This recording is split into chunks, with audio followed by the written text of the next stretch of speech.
A lot of the time when we're fencing in HEMA, we run into a lot of problems where we have no idea what to do.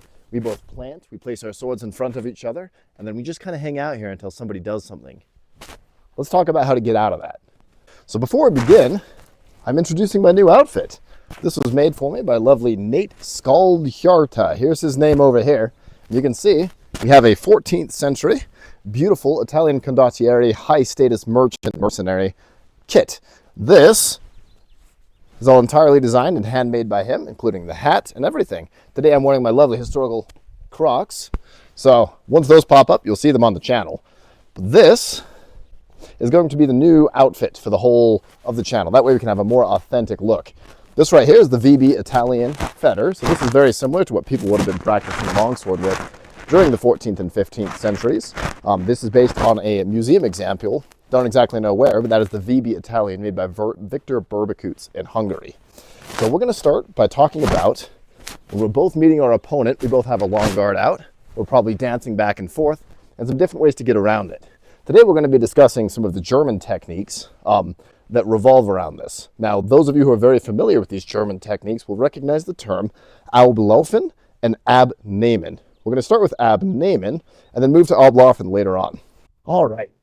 So we have squared up. Perhaps there is a dispute between us. We both know that we have practiced with the sword. We're very, very cautious of our opponent. Perhaps we've been dancing around, exchanging the point just a little bit to get a feel for our opponent. The first technique that we're going to be doing is if your opponent decides to engage before you do. So we are moving over here. Let's say our opponent makes a very heavy strike down the flat of our blade. And my sword goes out to the side. Now, most people, when they get into this location, they're trying to cut around and attack their opponent right there in the head. So if you were my opponent, doing what's called a schnappen, coming off and hitting, is an option. Now, is it the best option? Probably not. You can see how big of a motion that my sword has to make to snap around and cut at my opponent. So today we're going to be learning what's called the Abnehmen, or the taking off. Now, this is from many German swords. There's a few different names, but this is what we use in my local club. When he does that strike, and my sword goes very far out to the side, he is parried very heavily. He has my sword at a disadvantage right down there. What I could do, like I said, we could snap around and try and hit him, or we can do the Abnehmen, where I gather my feet, I bring my sword out from beneath him, and I cut into my opponent. So let's see that again. So he is cutting down at my blade. I get kind of excited. I'm like, okay, sweet. He has gone full committal to there. His tempo is going that way. I have some space. I can cut up his blade and then back down. We're trying to stay in that same quadrant of cutting down the length of his sword that way. This isn't cut up, come back, and come out. It's a very quick, you use his force out and smack your opponent. Let me show you a different angle.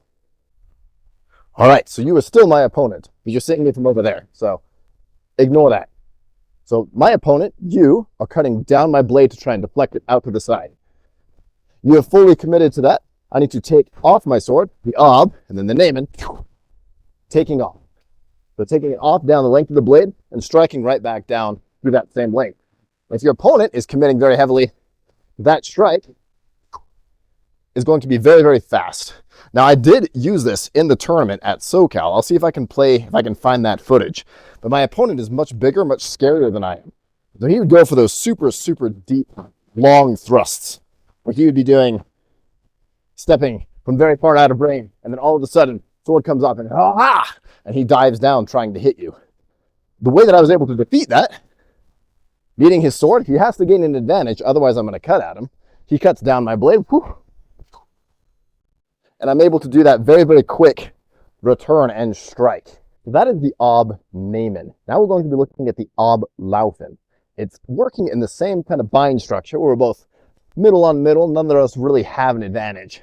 So if he was the first one to strike, Abnehmen, cutting off, cutting down, you can do that over the top. If he's cutting over on this side, you can cut off both sides and do it.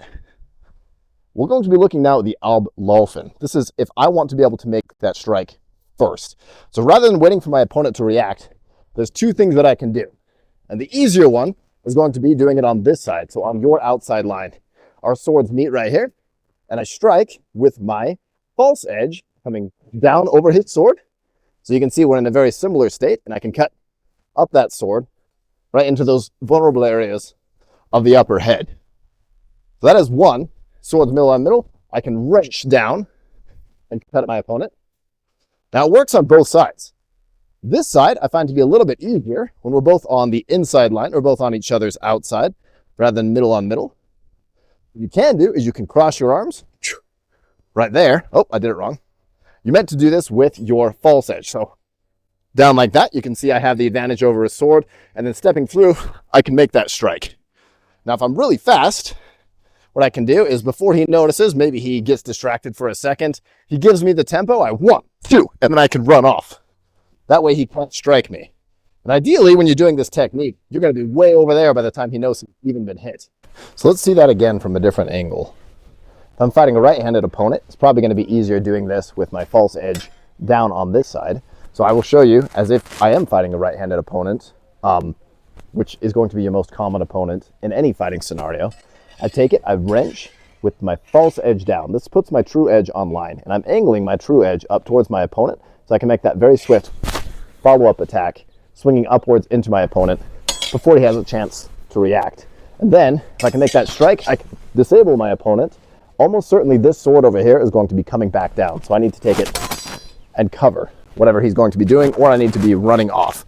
You see that it's called a flesh in Olympic fencing, and I know you guys hate to hear about Olympic fencing. That is probably the term that most people would be most familiar with. So again, we are coming over the top on this side, and I have to be able to have the advantage on my opponent. So shooting my point forward is not going to be a bad decision. Down and up, cutting through. If I'm fighting him and our swords are meeting more this angle, again, I can do it. This one I'm going to have to cross my arms. So almost like we were talking about in the ox guard, going up into this location, I can take that same wrenching of the arms, and I'm crossing my arms there, getting an advantage over my opponent, maybe gathering my legs together, and then springing forward and cutting at my opponent, aiming for the more vulnerable parts of the face. For those of you who are curious about my setup, this right here is literally just a bike stand. I have a clamp right there that's helping to keep tension on this, so that way it'll turn when I give it pressure, kind of like a person's sword would, but it won't overturn. So good resistance, but not horribly good resistance. So this right here, we're looking at a couple of those techniques that are maybe a little bit more advanced. So once you get your bike stand set up in a similar fashion, what I'd practice is trying to put your false edge over the top of your opponent on both sides. So we've done whoop, like that, false edge, strike through. Going back on the other side, false edge, hello bug, false edge here, strike through. Or if you want to practice the Abnehmen, having that sword out, just go ahead and push it, so that way you kind of have that impetus. Your sword is over the top. You can slide down your opponent's sword, and then I'm taking a triangle step. I'm stepping outwards and then striking through my opponent, cutting down, striking back and through my opponent. Other side, striking down over here, and then back. You're trying to get as close to that tip as you can. So the shorter distance that you can move off your opponent's sword, the quicker that you'll be in the fight. So coming back and through my opponent right there. So practicing those two things might give you a substantial advantage, because we don't see this a whole ton in the tournaments at HEMA. There's very much like strike, strike, snap around, strike, and work, turning into your workout chopper. Some people are really good at that. Awesome. We'll talk more about that in the future. But these are a few very simple, very conservative techniques that you can take fighting your opponent. So thanks for watching to the end. I look forward to making a lot more videos in this outfit, which you guys let me know in the comments. What do you think? Is it pretty historical? Is it pretty nice? Do I look good in it? I'm interested to hear what you guys all have to say. As far as I can tell, this outfit is absolutely wonderful. You can see I look very familiar to this image of Fiore that we see in the Flower of Battle. So I'm like, ooh, cool. There is some historical context to what I'm wearing. So much better than that fantasy stuff that I was wearing before. So let me know what you guys think in the comments. On a separate note and a separate announcement, I am writing a book.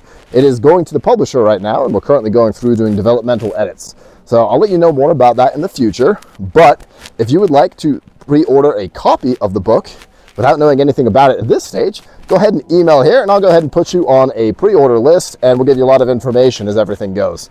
It's a fantasy novel, has lots of swords with HEMA context in the background. And I think, honestly, with not a whole ton of good fantasy novels coming out nowadays, I like it. It's good. I put a lot of work into it, and so I look forward to hear what you guys have to say once it does come out. Hopefully that'll be in the next couple of months or so. But yeah, just kind of an update from the personal side of things.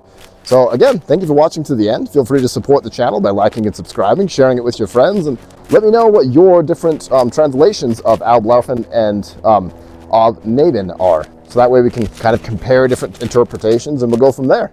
Thanks so much for watching, and we'll see you next time.